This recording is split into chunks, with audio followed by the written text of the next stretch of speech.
Assalamualaikum warahmatullahi wabarakatuh. Pemirsa di mana saja Anda berada, selamat berjumpa kembali dengan channel YouTube Insan Dongeng. Pada kesempatan ini saya Bang Elgi akan melanjutkan cerita dari buku Mayat yang Kembali bagian ke-9 dengan judul Nuansa. Terima kasih kepada semua subscriber yang selalu setia mengikuti. Selamat mendengarkan. Sebenarnya tidak ada yang kurang dalam kehidupan Bastian. Kedudukannya sebagai manajer pemasaran di perusahaan alat-alat elektronik cukup menjamin nafkah dan masa depan keluarga. Dua anaknya, satu perempuan dan satu laki, sehat dan cerdas. Lisa duduk di kelas 2 sekolah dasar dan Doni di taman kanak-kanak. Anti, istrinya, cantik. Cintanya sudah teruji selama 4 tahun masa pacaran ketika mereka masih sama-sama kuliah. Setelah menikah lebih-lebih lagi, Anti memberikan pengabdian dan kesetiaan yang penuh sebagai ibu rumah tangga. Meskipun mengantongi gelar sarjana ekonomi sebagaimana Bastian, Anti sepakat tidak berkarir. Ia rela tinggal di rumah saja mengurus anak-anak. Bastian sendiri sudah biasa berangkat kerja pukul 7:30 pagi dan pulang ke rumah hampir selalu tepat pukul 5 sore. Jika jalan macet datangnya memang agak terlambat bila terpaksa pulang malam.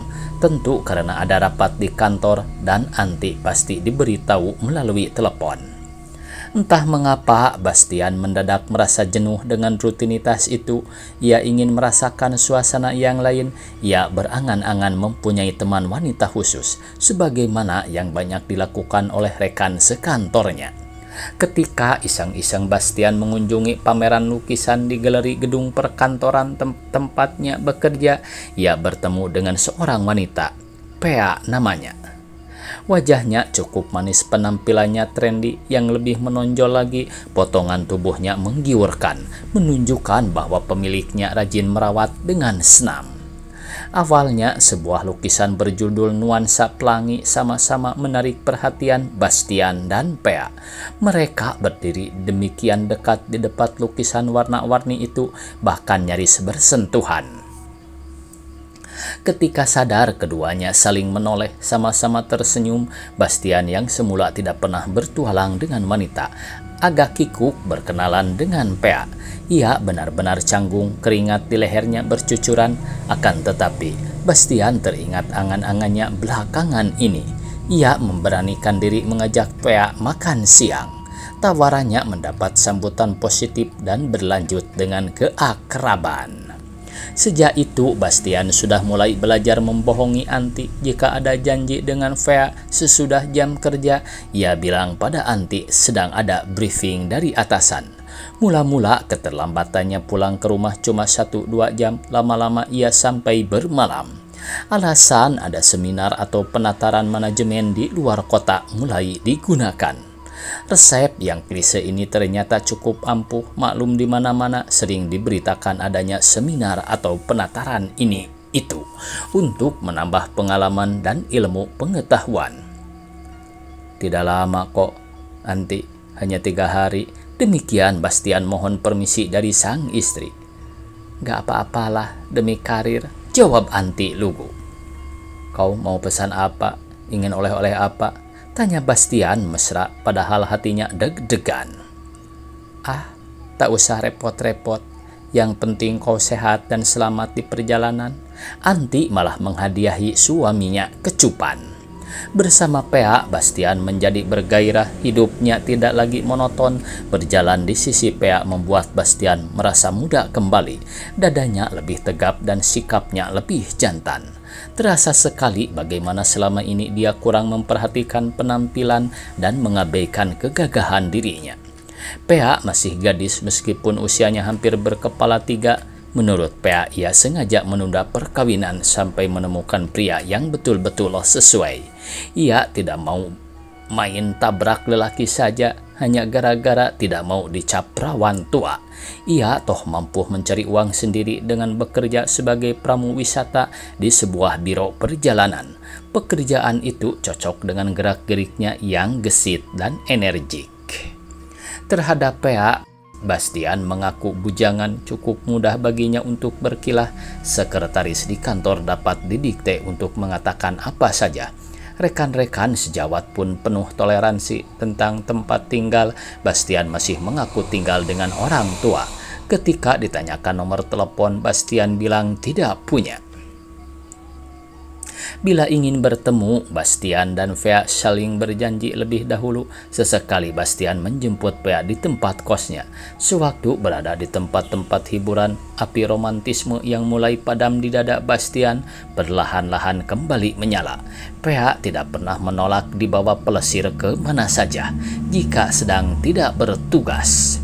Dibelikan hadiah-hadiah, Fea senang bukan main. Dia malah berani menunjuk kepingin ini, kepingin itu. Sebagai lelaki yang mempunyai tujuan tertentu, Bastian mengabulkan semuanya, asal memperoleh apa yang diinginkan sebagai gantinya.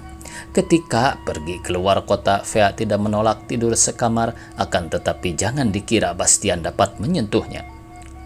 Tunggu sampai kita sah menjadi suami istri. Fea menolak tegas. Istri, loh, berarti Pea minta dinikahi secara resmi? Itu berarti pula Bastian mesti bercerai dengan Anti, sebab Anti tak mungkin mau dimadu. Cerai? Oh, Bastian merinding. Dia hanya main-main, dia tidak bermaksud bersungguh-sungguh. Bagaimana ini? Bagaimana? Pea benar-benar menjaga jarak. Hal ini membuat Bastian penasaran. Di satu sisi Bastian menduga jangan-jangan Pea betul-betul masih perawan. Di sisi lain Bastian capek menahan-nahan dan mengekang hasrat yang menggelegak tidak karuan. Suatu malam di Ancol, Bastian mulai menyadari Pea bukanlah wanita yang mampu memberinya ketentraman, apalagi kepuasan. Wanita ini begitu agresif sekaligus egois. Dia tidak pernah memikirkan kepentingan Bastian. Tampaknya dia tidak mengerti arti kebersamaan. Pea sesosok wanita yang dapat diajak kompromi untuk menjadi orang ketiga. Wanita itu tidak mungkin diajak bersekutu menyimpan rahasia hubungan intim. Bas, kita pergi ke restoran saja yuk. Aku tidak suka angin laut. Loh, kita kan baru sampai. Bastian heran mendengar kata-kata Fea. Padahal tadi Fea mengajaknya ke pantai. Apalagi langit begitu cerah, angin yang berembus pun terasa nyaman. Akan tetapi Fea tetap berkeras. Pokoknya ke restoran, aku bisa masuk angin duduk-duduk di sini. Baiklah Nona. Bastian bergegas mengejar Fea yang lebih dahulu melangkah meninggalkan pantai. Akan tetapi di saat menghadapi makanan sebentar-bentar Fea membuka tasnya. Ia mengeluarkan cermin meneliti wajahnya, kemudian sisir, lalu lipstik untuk memulas bibir. Dia tidak pernah tenang menikmati hidangan. Di saat Bastian makan, Fea justru merokok. Bahkan konyolnya setelah Bastian selesai makan, baru Fea asik menghabiskan apa-apa yang tersisa di meja. Bas, mengapa sih kau tidak memelihara kumis? Lelaki berkumis tampak lebih jantan. Lihat tuh, Charles Bronson dan Burt Reynolds. Tiba-tiba saja Fea mengkritik Bastian meskipun cuma soal sepele. Bastian tersinggung. Dengan nada datar Bastian menyahut, lebih rapi dan bersih tidak pakai kumis. Tampangmu jadi lucu. Fea tertawa sambil mencari sasaran lain. Perutmu yang mulai gendut itu dibawa berolahraga dong, supaya langsing. Malu kan, masih muda sudah seperti om-om. Iya, aku akan pelihara kumis dan rajin olahraga. Bastian mengiyakan sambil menahan kesal. Nah gitu, supaya keren. Jangan marah dikasih tahu. Fea tertawa lagi berderai-derai. Rasa muak menggumpal di dada Bastian. Tidak pernah ia diperlakukan seperti anak kecil oleh siapapun. Anti pun tidak pernah menasehatinya seperti orang tolol, akan tetapi Pea tampak tedeng aling-aling, membuatnya seperti anak ingusan. Keterlaluan, Bastian membatin. Bas, apa yang membuatmu tertarik padaku? Tiba-tiba Pea menatap Bastian lekat-lekat. Karena kau baik, jawab Bastian sekenanya. Bohong, kau ngawur. Pea menampik. Lantas, karena apa? Karena aku cantik kan? Bastian mengangguk. Bekas pacar-pacarku semuanya mengatakan begitu. Mereka rata-rata lelaki munafik, mengaku bujangan padahal sudah punya istri. Jantung Bastian hampir copot mendengar umpatan Pea tentang lelaki munafik, padahal manusia yang ada di hadapan Pea saat ini lebih kurang sama dengan orang-orang yang dimakinya. Untunglah Pea sudah selesai makan dan mengajak Bastian kembali ke pantai. Nanti kau bisa masuk angin, Bastian mengingatkan.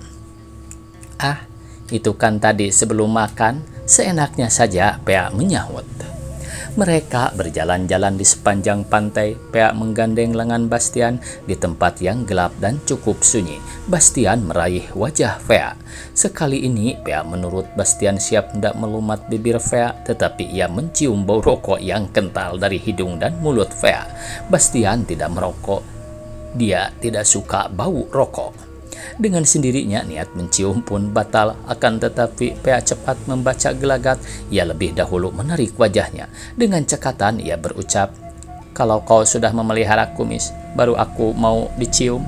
Sekarang ini kau seperti banci di taman lawang. Darah Bastian benar-benar mendidih. Ia naik pitam. Jangan kau ulangi lagi kata-kata yang merendahkanku, Pea. Kalimat Bastian keras dan membentak. Digoda begitu saja kau marah? Ternyata kau bukan lelaki yang sabar. Suara Pea pun bernada tinggi. Kalau begitu, kita pulang saja. Pea menjauh. Pea, pokoknya aku mau pulang. Pea terus melangkah meninggalkan Bastian. Pea. Pea berjalan semakin cepat tanpa menghiraukan panggilan Bastian. Bastian memburu. Pea. Panggilannya disapu angin lalu. Sampai di tepi jalan Pea menyetop taksi yang lewat. Bastian berusaha mencegah, tetapi Pea tidak peduli. Dia tetap naik taksi dan berlalu. Bastian melangkah gontai menuju mobilnya. Di dalam mobil, Bastian menatap ke laut lepas. Di sana kelam. Hanya di kejauhan tampak kerlap-kerlip lampu nelayan. Suara gelombang berkejaran menghempas pantai. Kebiruannya lenyap di telan gelap. Wajah Anti muncul lambat-lambat, kian lama bertambah jelas, bergantian dengan wajah Pea. Wajah Anti malah semakin nyata di bawah bayangan Pea. Sosok Anti semakin mencuat tegas. Wajah Pea lama-lama kabur, lalu hilang tanpa bekas. Tinggal Anti tersenyum lembut kepada Bastian, teduh, tentram. Anti tidak pernah mengeluh, tidak pernah melukai hati, tidak pernah bicara kasar, tidak pernah pula menuntut macam-macam. Bastian segera memacu mobilnya menuju rumah, namun di tengah jalan ia tidak tahan. Melihat telepon umum Bastian berhenti dan memutar nomor dengan tangan gemetar. Halo Anti, kau belum tidur? Hampir saja aku tertidur ketika mengeloni anak-anak. Akan tetapi aku ingat kau belum pulang. Aku menunggumu.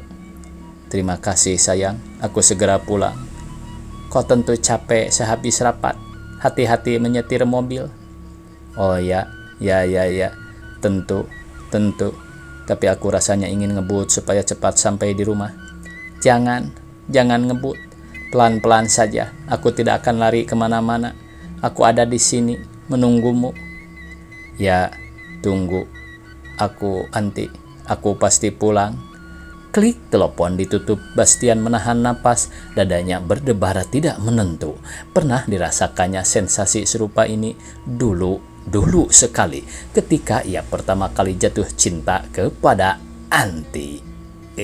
Tamat pemirsa. Cerpen dengan judul Nuansa dari Buku Mayat yang Kembali. Semoga esok kita bisa berjumpa kembali. Billahi taufiq wal hidayah. Wassalamualaikum warahmatullahi wabarakatuh.